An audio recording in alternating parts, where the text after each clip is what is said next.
the blood-red dust of the Arizona Territory. A woman's honor was a currency, and her grief was a cage. Eleanor Vance, the grieving widow of a fallen U.S. captain, found herself a guest in the home of the man who owned Obsidian Creek. She was trapped by a debt that wasn't hers and a protection that felt more like a prison. She belonged to Silas Croft, the smiling tyrant who had bought her late husband's debts and now demanded her hand in payment. But out in the canyons, where the wind whispers the names of the dead, a different man watched her. A man who had lost his own world to Croft. He was an Apache warrior, a ghost in his own land, and he would not let the one heart that beat with the same quiet fury be silenced. This is the story of a battle, not for land, but for a soul. The sun was an executioner in the Arizona Territory.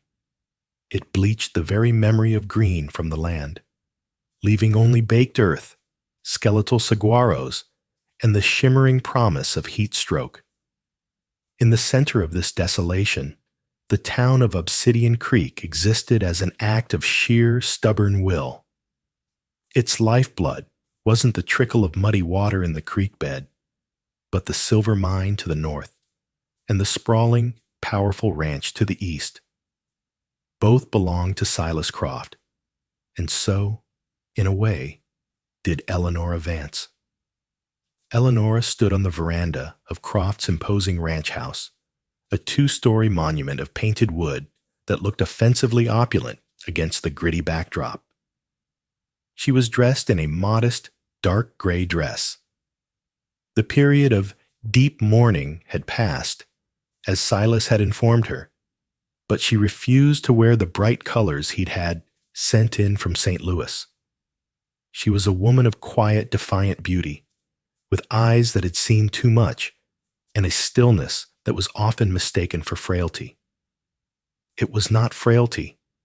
It was a wall of ice. She was watching the main road, where a small party of men was riding into town. They were Apache, led by a man in a cavalry shirt, likely scouts from the nearby San Carlos Reservation, in town for government-sanctioned supplies. The sight of them made her stomach tighten, a complex knot of sorrow and a strange, aching familiarity. Her late husband, Captain Thomas Vance, had spoken of the Apache Scouts, some with respect, some with frustration. Seeing them now, without him, felt like another small death. "Filth," a voice boomed behind her. Eleanor didn't flinch. Her shoulders simply stiffened. Silas Croft stepped onto the veranda, placing a heavy hand on her shoulder.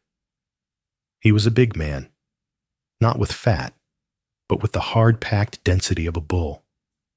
He had a handsome, square-jawed face, a meticulously trimmed beard, and eyes the color of a winter sky, cold, clear, and absolute.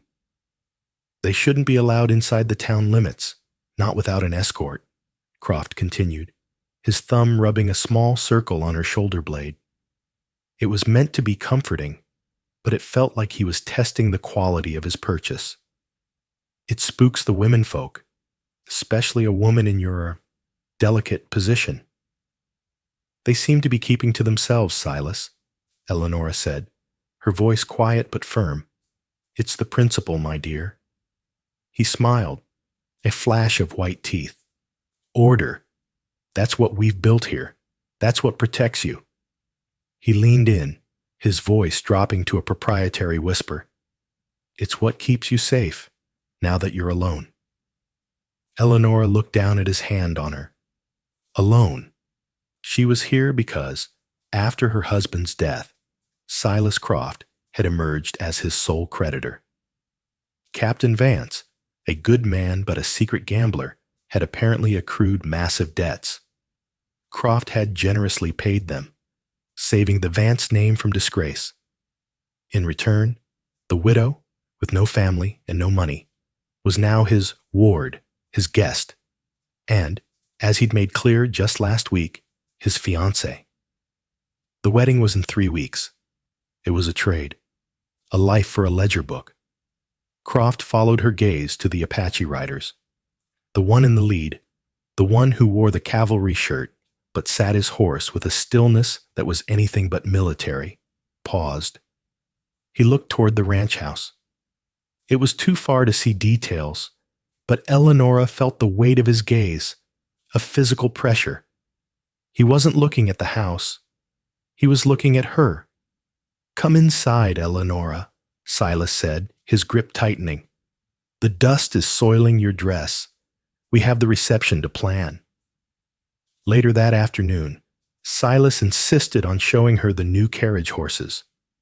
This was his ritual, parading his possessions. As they passed the blacksmiths, she saw him again, the Apache leader. He was standing by the water trough, his horse drinking deeply. Up close, he was different.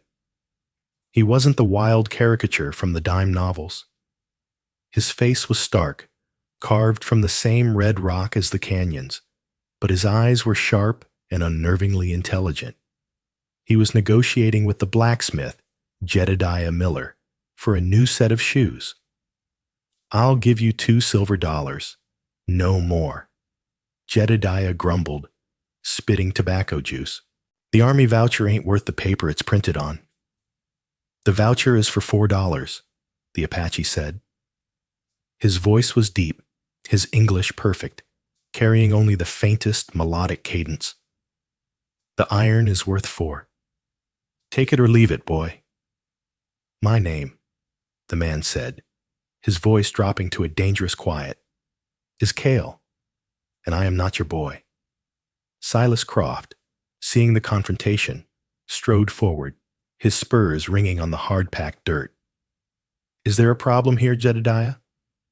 The blacksmith, seeing his patron, puffed up. "This scout is trying to tell me my business." Silas turned his cold eyes on Cale. It was a clash of two sovereigns, one of money and law, the other of something far older.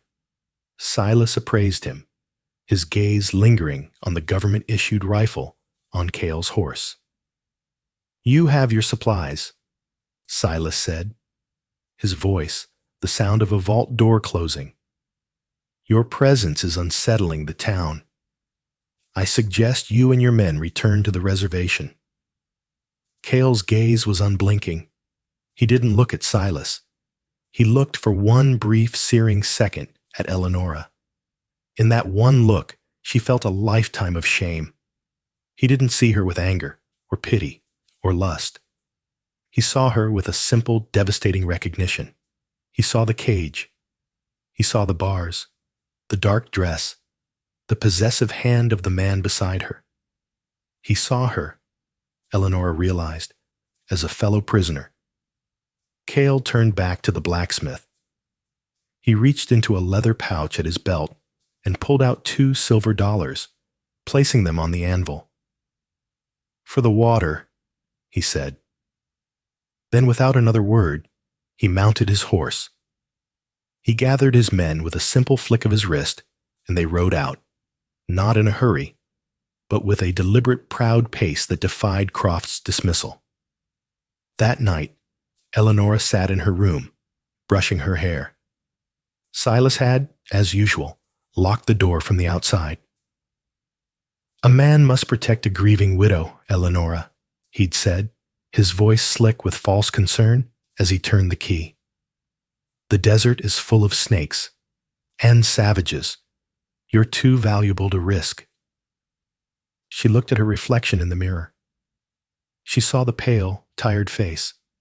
She saw Silas Croft's property. But for the first time, she also saw what Cale had seen, a prisoner. And a single, dangerous thought sparked in the tinder of her mind. A prisoner's only duty is to escape. 2 days passed. The tension in the ranch house was as thick and stifling as the heat. Silas Croft was consumed by a new problem, a water dispute with a smaller rancher to the south. And his temper, always simmering, had become volatile.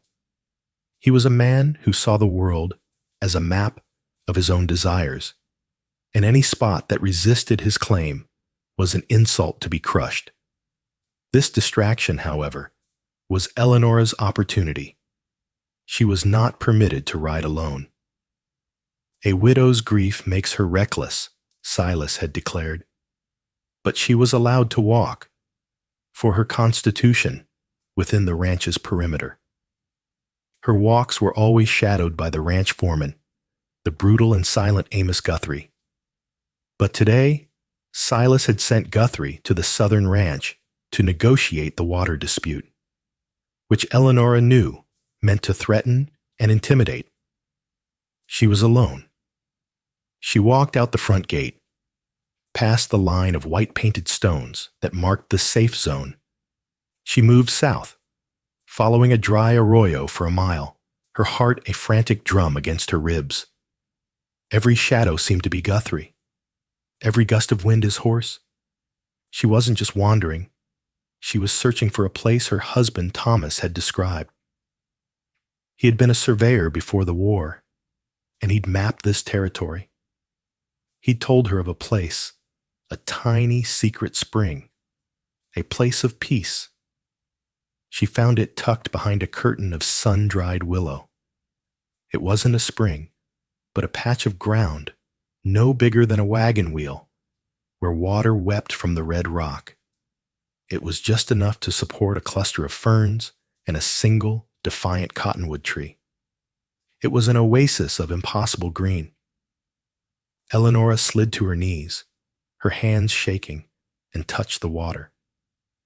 She splashed the cool, clean water on her face, washing away the ranch's perfumed dust.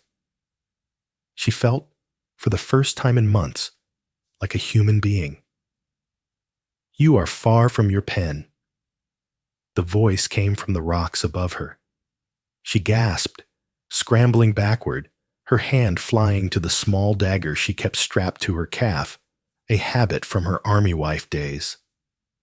Cale dropped lightly to the ground, moving with a silence that seemed to defy physics. He wasn't in his cavalry shirt.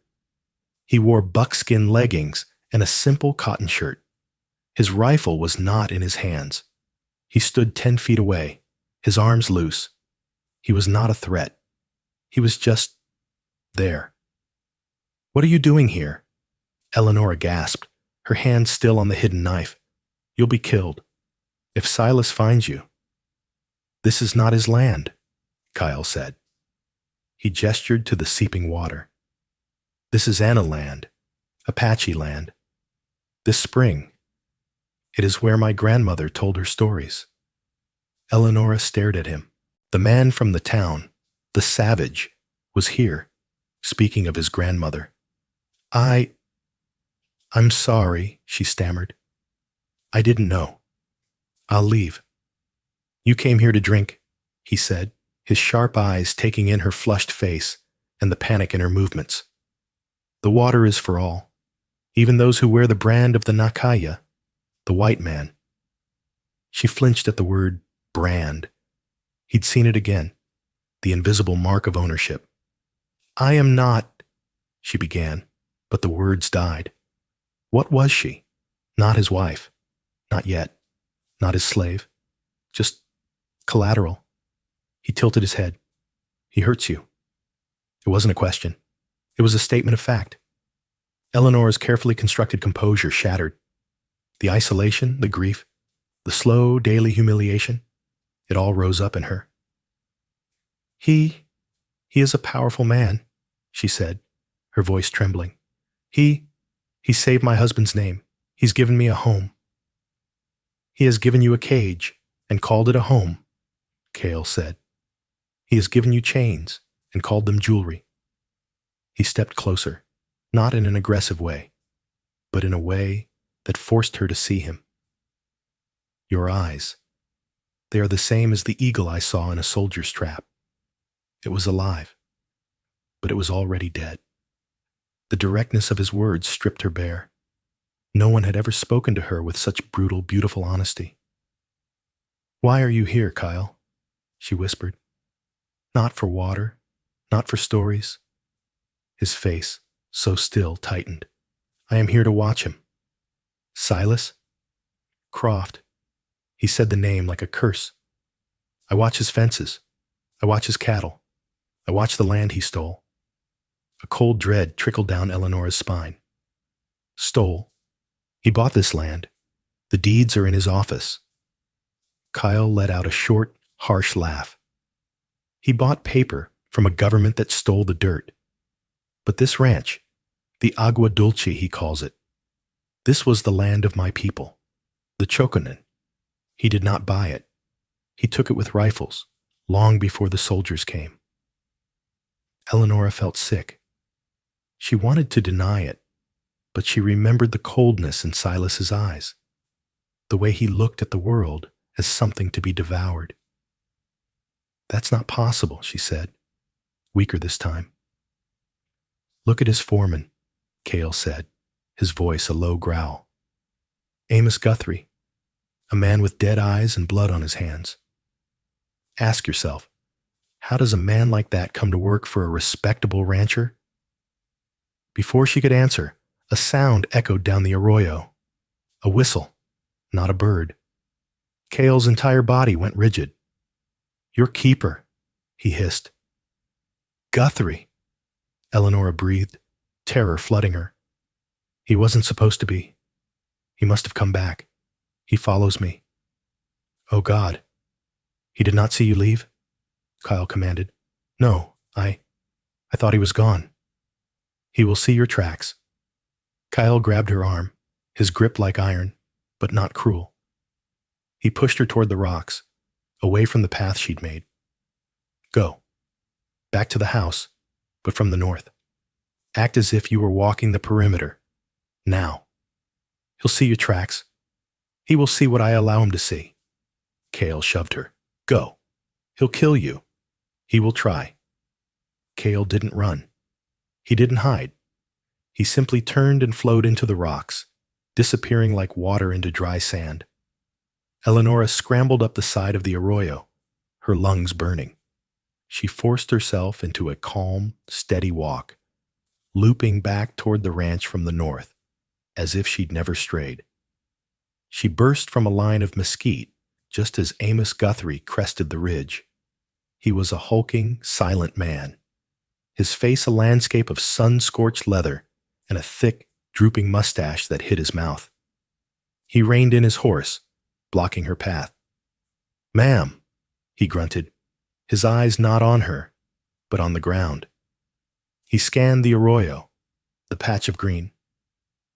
Amos, Eleanora said, forcing a calm she did not feel. You're back early. Amos said nothing. His gaze was fixed on the willows. He could smell the water. He could, Eleanora feared, smell Cale's presence. He dismounted, his rifle in his hand. Best you get back to the house, ma'am, he said, his voice a gravelly rumble.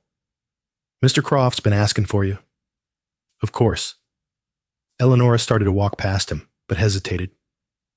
Amos, what's down there? Amos Guthrie finally looked at her. His eyes were flat, gray, and empty. Nothing that concerns you, ma'am. Just vermin. He cocked his rifle and stepped past her, heading directly for the seep. Eleanora walked, not ran, back to the ranch.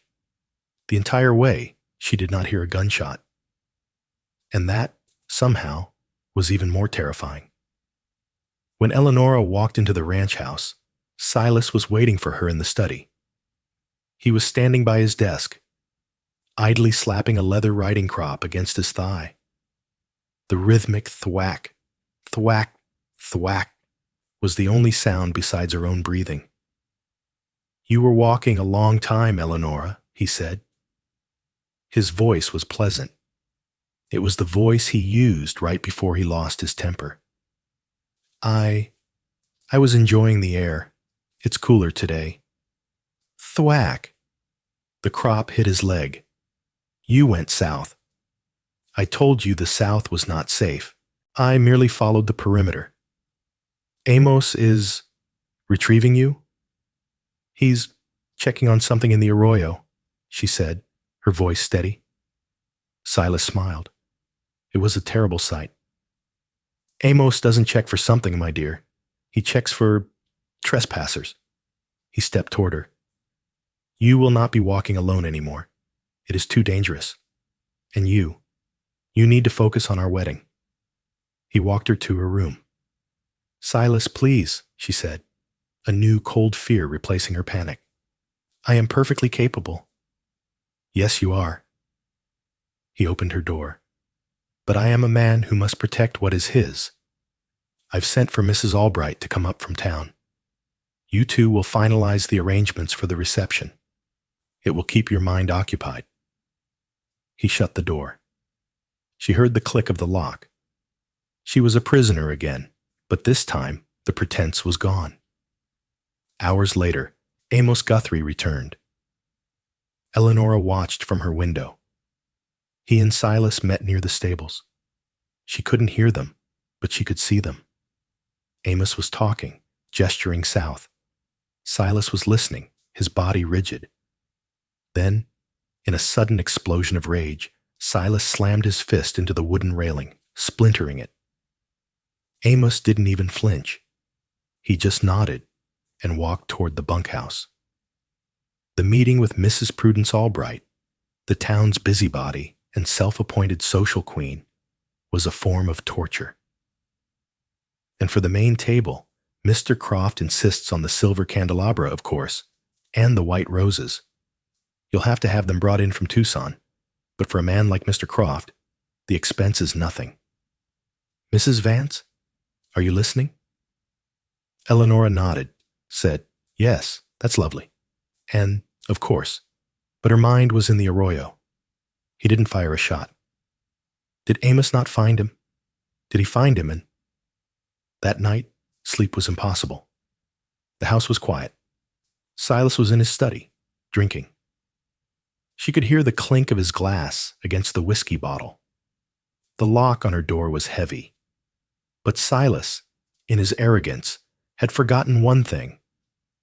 Her room connected to a small linen closet, which in turn had a second, smaller door that led to the servants' hallway, used by the Tohono O'odham woman who cleaned. It was never locked. Eleonora hadn't used it in a year. She slipped out of her room, her feet bare on the cold wooden floors. She wasn't trying to escape. Not yet. She was trying to know. Cale's words echoed in her mind. He stole it. Ask yourself how a man like Guthrie comes to work for him. She crept down the main staircase.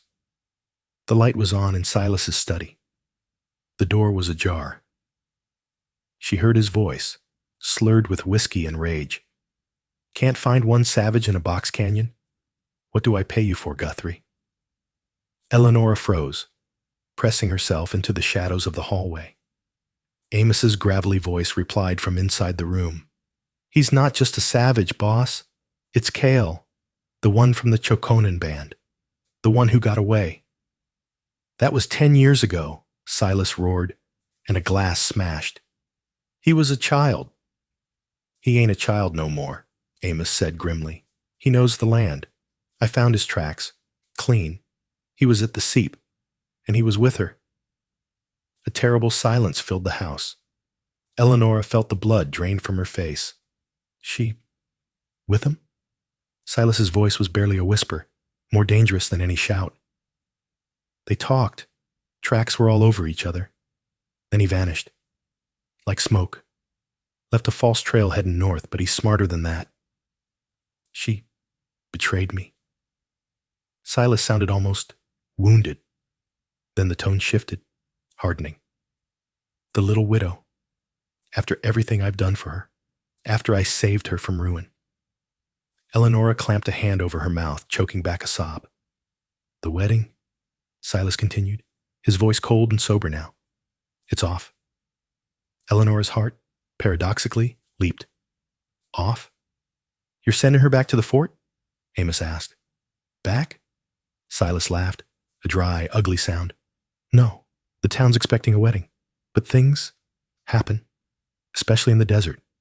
An accident, a tragic fall, or perhaps A kidnapping. Eleanor's blood turned to ice. A kidnapping? Amos repeated, catching the new thread. An Apache kidnapping. That new scout, Cale. The town saw him. They saw him arguing with me. Now he's been seen on my land, with the good captain's widow. It's a perfect story. He gets bold, steals the white woman. A posse rides out, and in the tragic confusion of the rescue, both the savage and the soiled widow are killed. And you, Amos said, get the sympathy of the whole territory, and you're free of her, and the Apache problem is solved. Exactly. Eleanor knew she was going to die. Silas would have Amos stage her abduction tomorrow, and then hunt her down and kill her, along with Cale. She had to run, but she couldn't just run. Cale's words rang in her ears. He stole it. She needed proof. Not just for Cale's land, for her husband. Silas had saved her from ruin. She suddenly terribly needed to know if that ruin was real. She waited. An hour, 2. Finally, she heard Amos leave. She heard Silas stumble up the stairs to his own bedroom at the far end of the house. She slipped into the study. It smelled of cigar smoke and spilled whiskey. The room was a shrine to Silas Croft. A massive desk, shelves of books he'd never read, and a gun rack. And in the corner, a large iron safe. The deeds. It was locked, of course. She frantically searched his desk, under the blotter, in the drawers. Nothing. Then she saw it.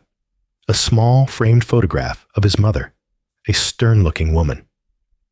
Behind it, a small key was taped to the frame. Her hands trembled so badly she could barely fit the key in the lock. The safe clicked open. Inside were stacks of cash, coins, and neatly tied bundles of paper. Deeds, contracts, and one thick leather-bound ledger. She opened it. It wasn't just a ranch ledger. It was his real ledger. The first entries were from 10 years ago. Payments to A. Guthrie and 3 other names she didn't recognize. The sums were huge. The entries were coded. For clearing the Agua Dulce property. For removal of pests. For silencing the land claim. And then, a newer section. Captain Thomas Vance. Her heart stopped. It wasn't a list of debts.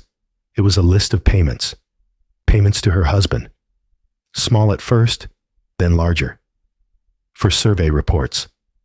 Mineral estimates. Army patrol routes. Her husband hadn't been a gambler. He'd been an informant. He'd been selling military secrets to Croft. And then, the last entry, dated 2 days before her husband's death. Final payment to T. Vance. Full acquisition of claims. She felt sick. She searched further and found another document. A promissory note from her husband, signed over to Croft, for an astronomical sum. The gambling debt. It was the payment for his betrayal. Silas hadn't just bought her husband's debts. He'd created them. He'd owned her husband. And now he owned her. She found the original survey map of his land. Tucked behind it was another, older map.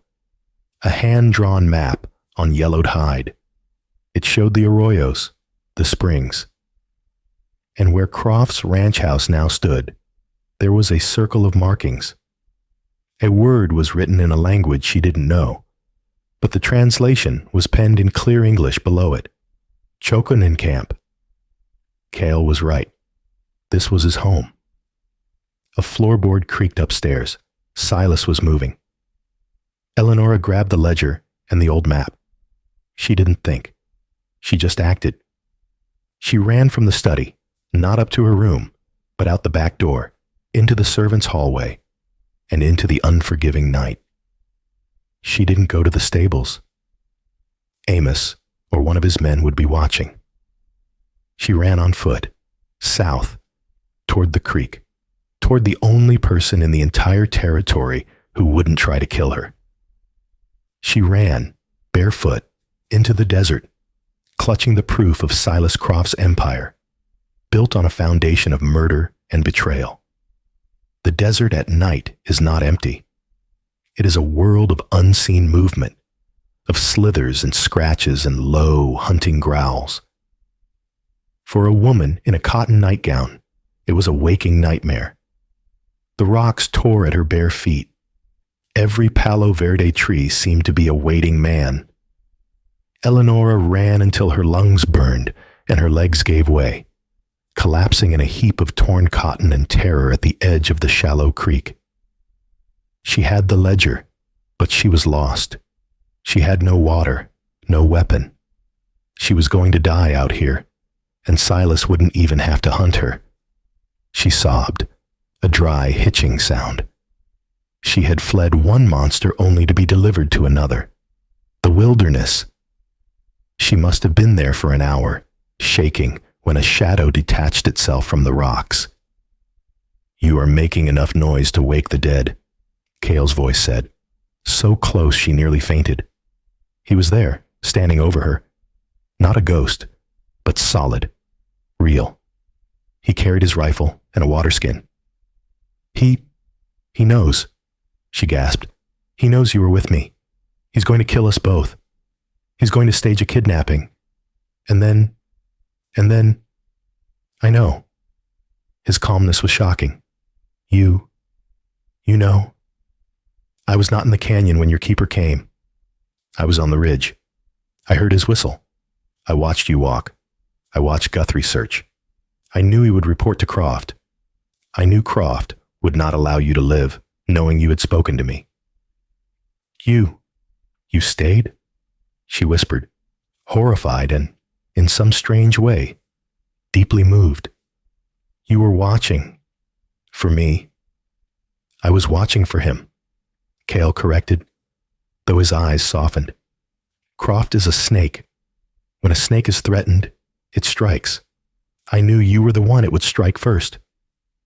He offered her the water skin. She drank, the water tasting of leather and life. It cleared her head. "He's going to kill me," she said, the reality hitting her again. He called me soiled." Cale's face hardened, the moonlight catching the sharp planes of his cheekbones. "He sees you as a horse, a rifle, a thing.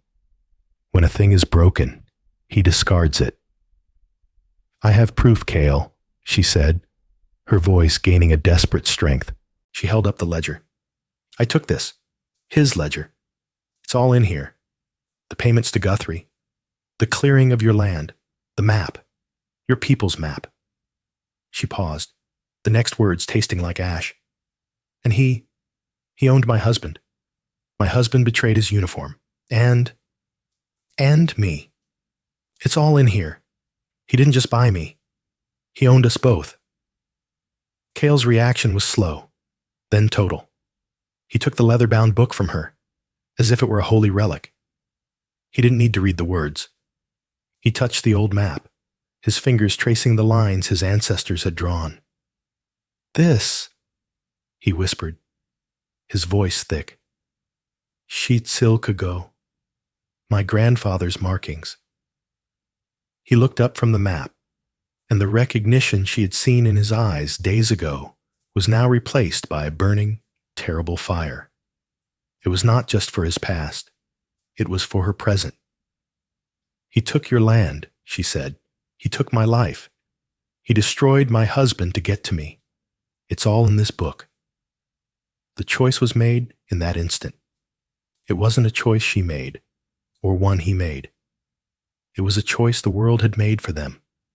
Their separate fates, his quest for justice, her flight for freedom, had just become the same. "He will send his dogs soon," Kyle said, his voice all business now. He was a warrior. "They will come here first, to the water. We cannot stay."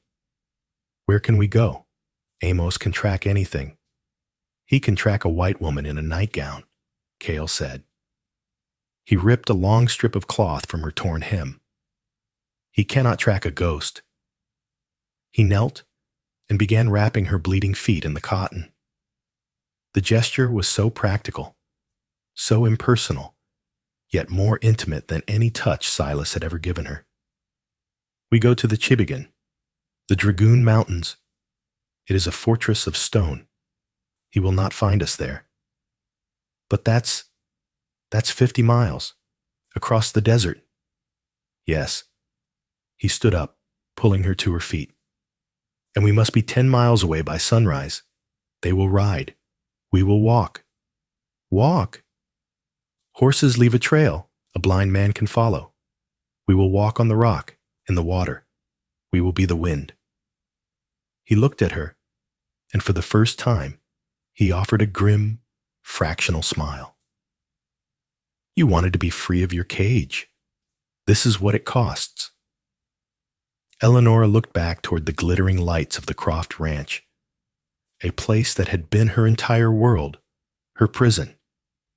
Then she looked at the dark, towering shadow of the mountains in the distance. She clutched the ledger to her chest. Let's go. They moved. Cale set a relentless pace. He didn't coddle her, but he didn't abandon her. He showed her how to walk on the balls of her feet on the rocky ground, how to move with the shadows, not against them. As the first pale gray light of dawn touched the sky, they were high on a mesa overlooking the valley. They could see the ranch, and they saw the dust. A large posse, at least 15 riders, was storming out of the ranch gates. They were led by Amos Guthrie, his horse a powerful black brute. They were riding hard, straight for the creek. He has told them the story, Cale said, his voice flat. The savage has stolen the captain's widow. They'll lynch you, Eleonora whispered, horrified. They will lynch us, Cale said. You are no longer a white woman to them. You are the savage's squaw. The words hit her hard. She was an outcast. She had chosen. She had left her world, and the other world would not have her. She was trapped between. They are on the wrong trail, Cale said, noting the posse's direction. Guthrie is smart. He will not find our tracks at the creek. He will loop back. He will find your tracks from the house. They will be on us in hours. Then what do? We do not run, Cale said, turning his back on the posse and looking east toward the mountains. We hunt. Hunt. We cannot outrun them. Not you, not on foot.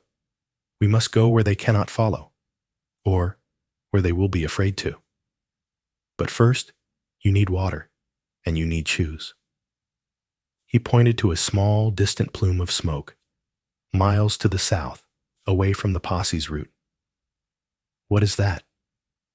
Jedediah Miller, Cale said, the blacksmith. He is also a prospector. That is his camp. He is a hard man. But he hates Silas Croft more than he hates me. He'll help us? He will trade, Cale said. He values gold, and he values justice. We have no gold, Eleonora said. But we have this, Cale said, tapping the ledger. We have the truth. And to a man like Jedediah, truth is a weapon. The race was on, not to escape the posse, but to reach the old prospector before the posse cut them off. It was a gamble. It was their only one. The sun rose, and the desert floor became a skillet. Every step was a fresh agony for Eleonora. The cotton bindings on her feet were in tatters, her soles blistered and bleeding. Cale moved beside her, a machine of relentless motion. He shared his water, but sparingly. Drink too much? You sweat too much. Sweat too much? You die. He taught her. He spoke in short, clipped sentences. Do not step on the dry twig. Step on the stone. Breathe through your nose. The mouth is for fools. The hawk, see how he circles? He sees the posse. They are 2 miles east. They are moving fast. Eleonora learned. She stopped being the captain's widow. The heat burned away her grief, her fear. It left only a hard, desperate core of survival. She was no longer running from Silas. She was running with Cale. They reached Jedediah Miller's camp in the late afternoon.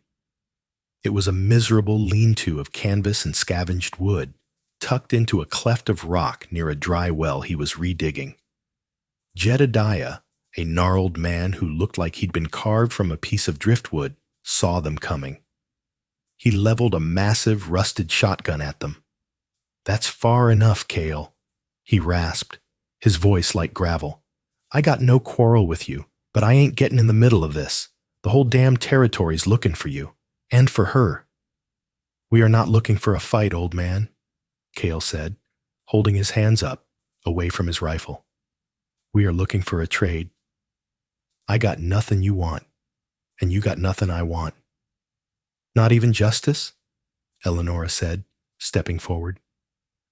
Jedediah's gun wavered, surprised to hear her speak. "Justice?" he spat. "That's a rich word for a woman who was going to be Mrs. Silas Croft." "I have his ledger," Eleonora said, holding it out. "The real one." Jedediah squinted. His eyes, milky with cataracts, sharpened. "What's that mean?" "It means," Cale said, "that the man who swindled you on that water rights claim last year has it all written down. Page 46, I believe." Eleonora, stunned, flipped to the page. Cale couldn't have seen it. He must have guessed, and he was right. "J. Miller," the entry read. "Damn diversion. Payment to judge." Jedediah's face turned a mottled red. "That son of a bitch, I knew it. He bought the judge." "He bought everyone," Eleonora said. "He also murdered Cale's family for this land. It's in here. The payments to Amos Guthrie." The old man lowered his shotgun. He looked from the book to Cale and then to Eleonora. He saw her feet, her torn nightgown, the desperation in her eyes.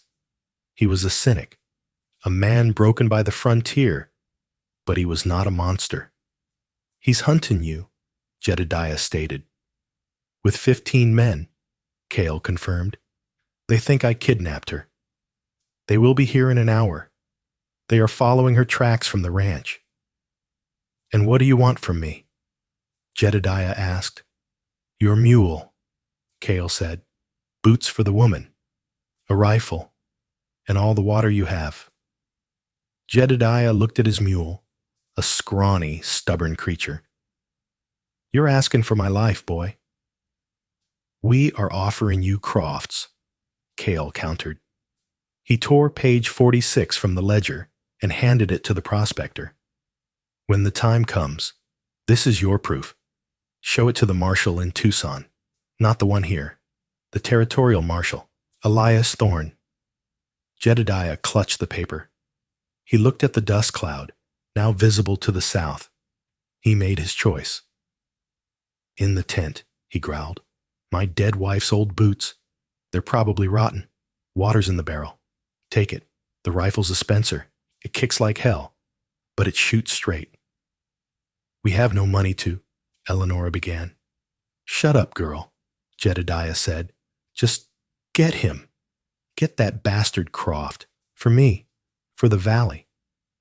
As Eleonora pulled on the miraculously fitting boots, stiff but whole, Cale loaded the mule. Jedediah handed him the rifle. "The posse's coming from the south, but they'll see your tracks coming in. You can't go north." "We are not going north," Cale said. "We are going east, into the Dragoons." Jedediah paled. "The Dragoons? Nothing in there but rocks and ghosts. That's Chiricahua land." "It is my land," Cale said. "They will not follow." "Guthrie will," Jedediah warned. "That man ain't, right? He's more Apache than half the scouts. He will try." Cale nodded to the old man. "You've done a good thing, Jedediah Miller." "I've done a stupid thing," the old man grumbled. "Now get and cover your tracks." They fled, the mule in tow, as the first riders of the posse appeared on the horizon. The hunt was on. Amos Guthrie was, as Jedediah had warned, a supernatural tracker. He wasn't fooled by Cale's tricks. The walk on rock, the backtracking. Guthrie simply fanned his men out, cutting for sign, relentless. The posse was not a unified force, however. Eleonora could hear them, their voices carrying in the clear, dry air. Some were just ranchers, roped into a rescue. "I don't like this, Amos," one voice yelled. "We're riding into the dragoons. That's Apache territory." "We're riding till we find her," Guthrie roared back. "Croft's orders." But Cale wasn't just fleeing. He was leading. He took them up a narrow, winding game trail that was little more than a goat path. It was a brutal, vertical climb. The mule, loaded with water, struggled.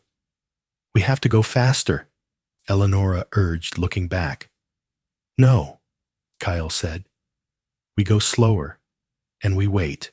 He led them to a high pass, a narrow V-shape in the rock, just as the sun began to set.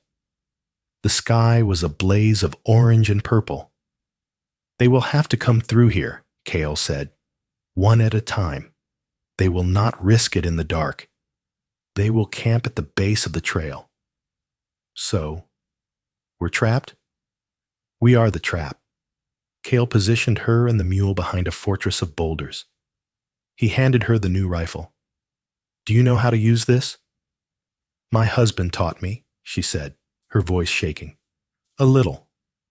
"Do not shoot at a man," Kyle said, checking his own rifle. "Shoot at the rock above his head. A rock fall is louder than a bullet. It creates more fear. I will be elsewhere."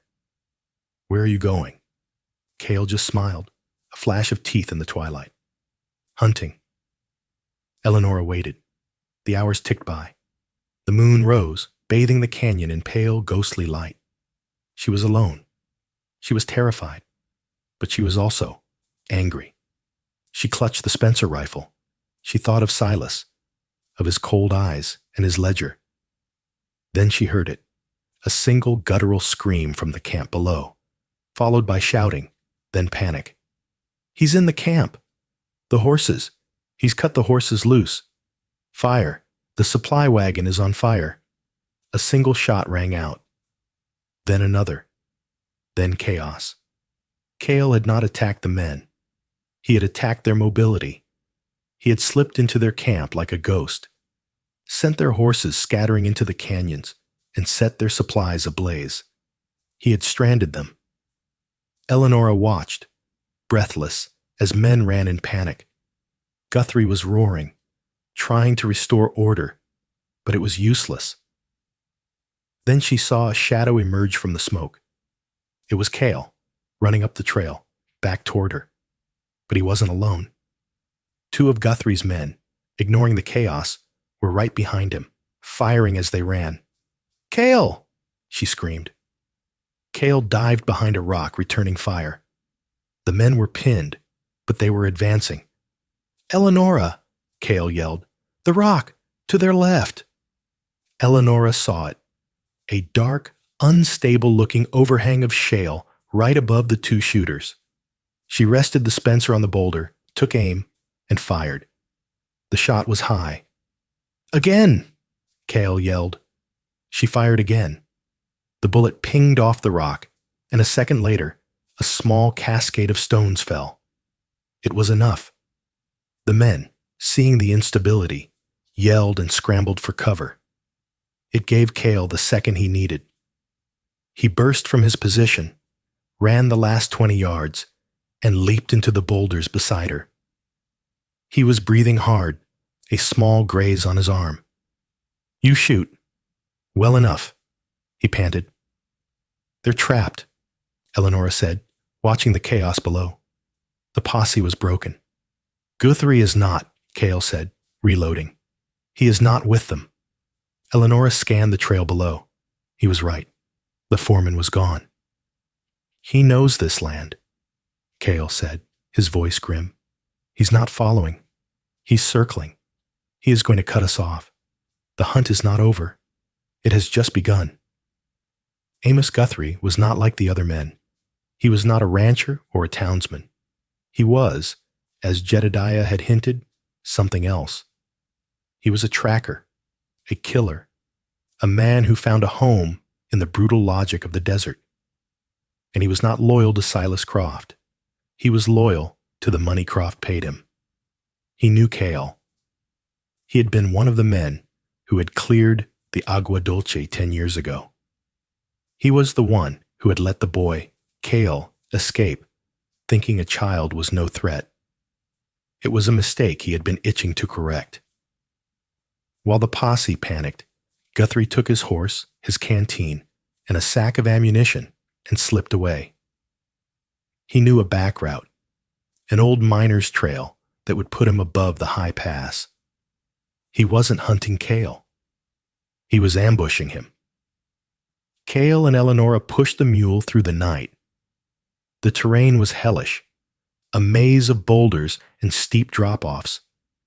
Cale was pushing the pace, his instincts screaming that Guthrie was near. He's close, Cale said, tasting the air. I can smell his tobacco. I can't go any faster, Cale, Eleonora gasped, her legs burning. We must. They entered a place Cale called the Canyon of Echoes. It was a long, narrow box canyon, a dead end. Cale, Eleonora said, panic rising. This is a trap. It is the only place with water, he said, pointing to the end, where a dark stain on the rock marked a small, hidden spring. We are out. The mule is finished. It was true. The last water skin was empty. They had to replenish or die. They reached the spring, a shallow, algae-filled pool. As Cale filled the skins, a shot rang out. Ping! The bullet sparked off the rock, inches from Cale's head.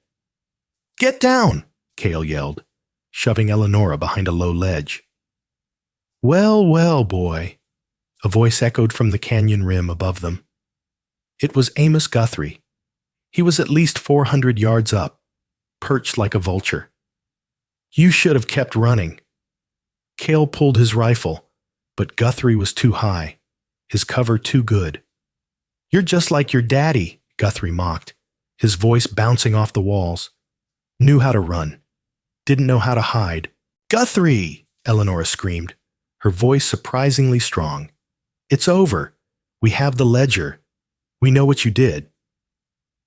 There was a pause. The mocking tone vanished. The ledger? Every payment, she yelled. Every murder. We have it, and we've already sent a page to Marshal Thorne. You're finished, Guthrie. Croft will hang you. This, Cale realized, was a mistake. She was trying to reason with him, but she had just given him a reason to kill them. Not for Croft. For himself. You stupid girl, Guthrie growled. He fired again, the shot thudding into the mule. The animal screamed and collapsed, its burden of water and supplies falling with it. No, Eleonora cried. They were pinned. Guthrie had the high ground, the ammunition, and the patience. He could wait them out. The ledger, Cale said, his voice tight as he pressed himself against the rock. Where is it? In my saddlebag, Eleonora said, pointing to the dead mule. On the mule. Guthrie laughed. The echo filled the canyon. Well, that just makes it easy. I kill you both, burn the mule. I ride back to Croft, tell him the savage killed you, and I killed the savage. I'm a hero. And the ledger is just ash. Cale looked at Eleonora. Her face was white with terror. He had led her to her death. No, Cale said. This is not how it ends. He looked at the walls of the canyon. He looked at the sun, now directly overhead. Eleonora, he whispered, I am going to draw his fire. You have the Spencer. You are a good shot. No, Cale, he'll kill you. Listen, I am going to run for the mule. He will fire at me. He will have to expose himself. just for a second, to get a clear shot. When he does, you shoot. I can't. Yes, you can. He grabbed her chin, forcing her to look at him. His eyes were black with intensity. You are not the captain's widow. You are not a prisoner. You are a survivor. You survived Croft. You survived the desert. You will survive this. Now. Aim. He didn't give her time to think. Now, he yelled. Cale burst from cover, running low and fast, zigzagging toward the dead mule. You damn fool, Guthrie roared. Crack. Guthrie's rifle fired. The bullet kicked up dust at Cale's feet. Eleonora rose from the ledge, her hands shaking. She saw Guthrie. He was leaning out from his perch, tracking Cale, his face a mask of concentration. Crack. Another shot. Cale grunted. Hit. He stumbled, a splash of red on his shoulder. He was down. No, Eleonora breathed. All the fear, all the rage, all the grief of the last year focused into a single point. She leveled the Spencer. She didn't aim for Guthrie. She aimed for the rock he was leaning on. She squeezed the trigger. The boom of the Spencer was deafening. The bullet, a heavy .50 caliber slug, struck the rotten shale overhang. Nothing happened. Guthrie laughed, turning his rifle from Cale to her. My turn, little lady. And then a sound, a groan. The rock Eleonora had hit shifted. Guthrie's eyes widened. The entire overhang gave way. With a sound like a tearing sky, tons of red rock, the rock Cale's ancestors had lived under, fell. Amos Guthrie didn't even have time to scream. He was simply gone. Swallowed by the avalanche he had used for cover. The canyon was silent. The echoes died. Eleonora dropped the rifle and ran, scrambling over the rocks to Kyle. He was on his back, his hand pressed to his shoulder. Blood, dark and thick, pumped between his fingers. His eyes were closed. Cale! Cale, no, please. She ripped a piece from her tattered nightgown, pressing it against the wound. You can't die. We're free. His eyes flickered open. He looked at her. He looked at the dust cloud on the canyon rim. Good shot, he whispered, and then he passed out. Eleonora was tending Cale's bleeding shoulder when the voices came from above. Guthrie, Amos, answer up. She looked up, her heart stopping. Men from the posse peered down from the canyon rim, their rifles ready. My God, one yelled. It's her, Mrs. Vance. She's alive. Another man spotted Cale. And she's got the patch. He's wounded. Get a rope. When the line was tossed down, a rancher called, Ma'am, Mrs. Vance, come on up. We'll get you clear. Eleonora looked at Kyle, unconscious beside her. I'm not leaving him, she shouted back. Before they could argue, a new voice of authority cut through. Hold your positions. A tall man in a dusty black coat, Marshal Elias Thorne, appeared on the rim. Beside him, his face a perfect mask of anguish, was Silas Croft. Eleonora, Silas cried. Thank God. Are you hurt? Eleonora's blood ran cold. He was playing his part. We'll bring them both up, the marshal ordered. It took an hour. They hauled Cale up first, a dead weight, and bound his hands. When Eleonora was finally pulled over the rim, Silas Croft rushed to her, his arms open. Eleonora, my darling. She spat in his face. The ranchers gasped. Silas froze, his mask of concern shattering, replaced by a cold reptilian fury. You, ungrateful. That's enough, Croft, Marshal Thorne said, stepping between them. Mrs. Vance, these men say you were kidnapped. I was not kidnapped, Eleonora said, her voice ringing with clarity. She walked to her saddlebag and pulled out the ledger. I was fleeing. From him. Silas lunged. That's my private property. The marshal blocked him. "What is that, ma'am?" "His ledger, Marshal," Eleanora declared. "His real one. Page 72. Payments to Amos Guthrie for murdering Cale's family to steal this land. Page 46. Payments to the judge for Jedediah Miller's water rights. Page 80. The acquisition of my late husband's claims to own me."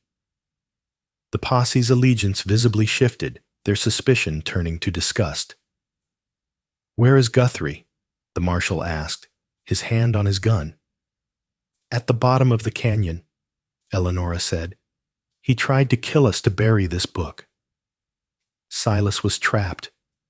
He looked at the hard faces of the ranchers, at the marshal, at the woman who held his life in her hands. His civilized veneer crumbled. He drew his pistol, aiming it at Eleanora. "She's mine!" he screamed. Boom! A shotgun blast echoed. Silas stiffened, a look of pure surprise on his face, before collapsing. Everyone turned. Jedediah Miller stood on a nearby rock, his old shotgun smoking.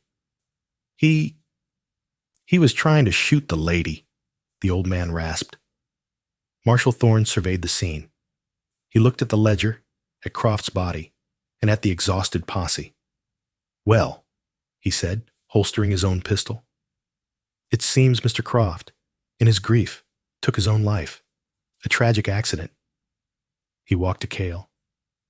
"And this U.S. scout," he declared, "was wounded helping rescue Mrs. Vance." He cut Cale's bonds. Cale's eyes flickered open, finding hers. "Eleanora?" She dropped to her knees, taking his hand. "I'm here," she whispered. "It's over." The West wasn't won by headlines and heroes. It was built by survivors, by people like Eleanora and Cale, who found themselves caught between worlds, forced to make choices that cost them everything just to be free. Their story, like so many others, is a reminder that the most brutal battles aren't fought with 6 guns. They're fought for the heart. What did you think of Eleanor's choice? Would you have had the courage to take that ledger? Let me know your thoughts in the comments below. This story was a monster to tell, and if you enjoyed this journey into the Wild West, please show your support. Hit that like button, share this video with someone who loves a powerful story, and be sure to subscribe and turn on notifications. We have new stories from the forgotten pages of history coming every single week. Thanks for listening.